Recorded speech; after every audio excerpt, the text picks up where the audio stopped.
and welcome back to the West Ham United career mode. This is episode number 11. And yes, Sofal is leaving West Ham and going to Juventus for 16 million in the January transfer window.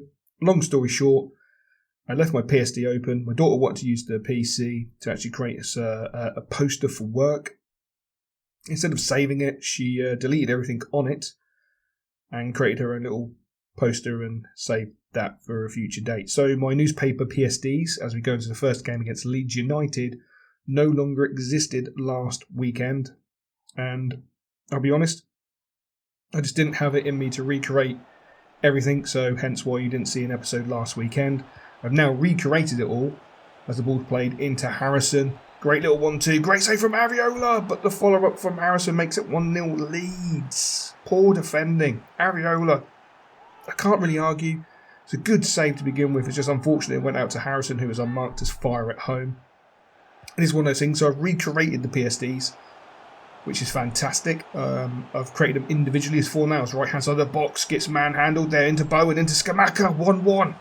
Leeds goalkeeper rooted to the spot with Scamacca with a beautiful strike.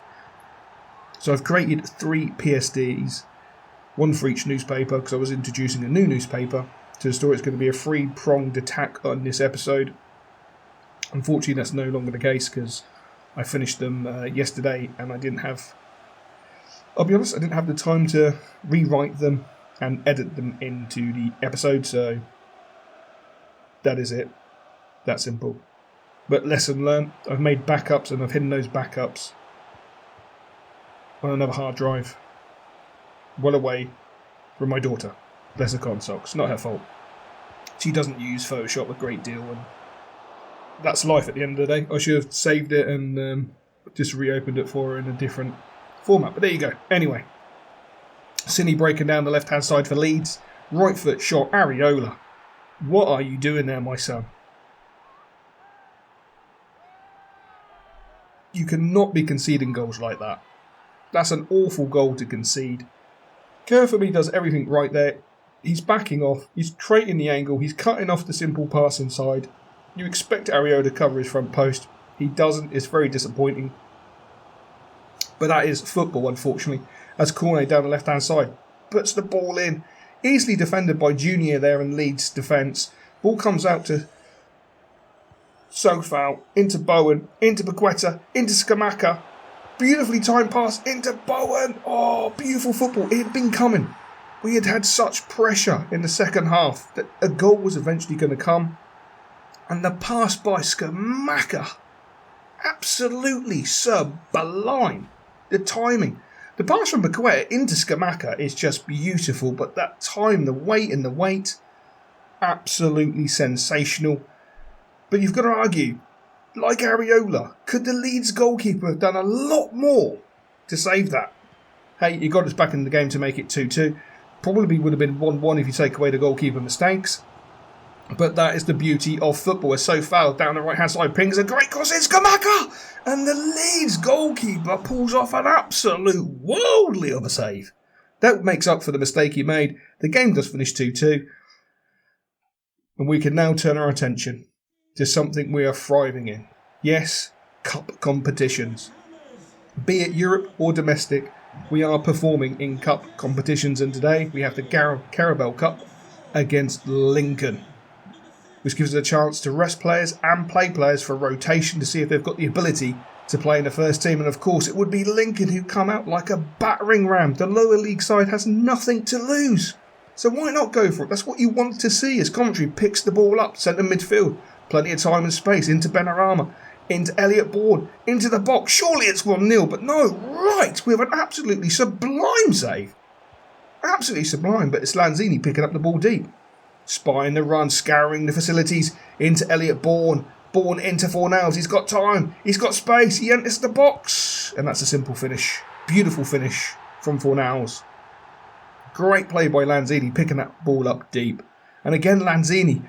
Beautiful ball over the top. The keeper comes, he stops, and Elliot Bourne just delightfully chips him. Absolutely delightfully chips him. And you've got to ask the question, how did he take all the pace out of the ball with his head and the ball doesn't hit the floor? It is just pure magic. It's absolutely mesmerising. The control with his forehead, look at that. It's just... how? This kid is special. This kid is special.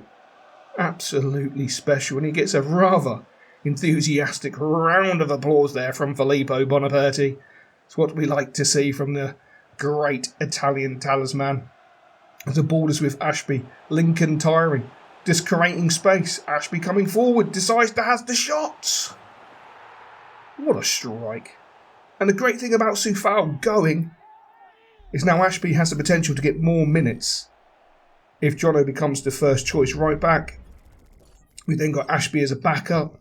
And if Jono doesn't become the first choice right back, whatever happens in January, possibility that Filippo will dip his hands into the market, bring in a full-back. That means that Jono could then convert to a full-time centre-back and not right-back. So there's a lot of opportunity for Harrison Ashby to get, some time on the pitch, some minutes, some much-needed minutes. He could play such an important and pivotal role for the rest of the season, but we'll have to wait and see. As a nice ball is chipped over the top into Antonio, and that's game, set and match. Poor Lincoln would just run ragged in the second half. They just didn't have this stamina to keep up with the Premier League boys. And it was a simple goal for Antonio in the end, and that will see us win 4-0 and carry on in the Carabao Cup. If only we could carry on the Carabao Cup and the cup form into the league, as Cristiano Ronaldo has nailed 3 goals in the last 3 games for Manchester United, who are currently 5 or 6 places, 10 points above us in the league, 13 points above us in the league, a long way above us in the league. We're quite, we're drastically down. Not the greatest start to any Premier League season, but what will the gaffer go with? So it's Areola still in goal. So far, because Jono's got that knock, Dawson, Kerr and Cornet, Van Downs and Rice in the centre park have been phenomenal. Bowen, Fornals and Lanzini and Scamacca will lead the line. And of course, you would have spied, with my little eye, Lucas Paqueta is on the bench. Nothing to fear, nothing to worry about. Training accident. Would have been in a newspaper. Unfortunately, we know what happened to that PSD. But he's fine. He's just not fit enough to start the game, so he's starting on the bench. So don't panic, don't worry. It's nothing to fear. He's not leaving the club. It's not going to be a storyline like that. It's just he picked up an injury because Declan Rice, the clumsy glip, went through him at 150 miles an hour and injured him. Because we had some training ground footage. But, buys the buy. So at least you know the story. That's the main thing. You can now picture it in your head. As you can see, we're dominating possession. We're dominating the way the game is played. Scamacca into Fornals. Fornals into the top corner. 1-0 to West Ham. For 30 minutes, that's been coming. Absolutely been coming. We've been the better team. We've been the more dominant. We've been more ferocious. We're picking up the second balls. We're closing down hard. It's been beautiful to watch. It's Downs. Kerr. Again, look at this. Declan Rice is playing such a pivotal role. Into Lanzini. Knocking it out to Cornet. Cornet just pings a beautiful cross into Scamacca. What a header from Scamacca. Question is, did you spy Dubravka face planting on the post? How the hell is he still conscious? And the second question is, where was Harry Maguire? So we'll answer the first question. This cross is phenomenal. The header is just mesmerising, but Dubravka. Ouch. I mean, he's at full stretch. He is at full stretch. Bang. Damn, that's got to hurt. That's got to hurt. There's no two ways about it. How is he still on the pitch? But what a ferocious header from Scamacca as Fornals plays a beautiful ball out to Lanzini. He knocks it round the corner into Cornet. Cornet to repeat the second goal. No, Scamacca. That could have been game, set and match. A beautiful cross. The fullbacks have been brought out of position. Varane's covering. He's been pulled out of position. Where's Wally? Again in the centre of the defence for Manchester United. Harry Maguire has been pulled out of position. He's getting absolutely mugged off completely as the ball's with Benrahma. Into Antonio. Into Paqueta. Into Antonio. Into the back of the net. And again, the Manchester United defence has just been absolutely toyed with all game long. Harry Maguire has not been able to cope with Scamacca for 60-odd minutes. And he's definitely not coping with the pace and brilliance of Antonio. Antonio draws him forward, as you'll see here. Draws him forward, plays the 1-2. Look where Maguire's in no man's land. Varane can't cover across. It's a simple finish and a beautiful executed goal.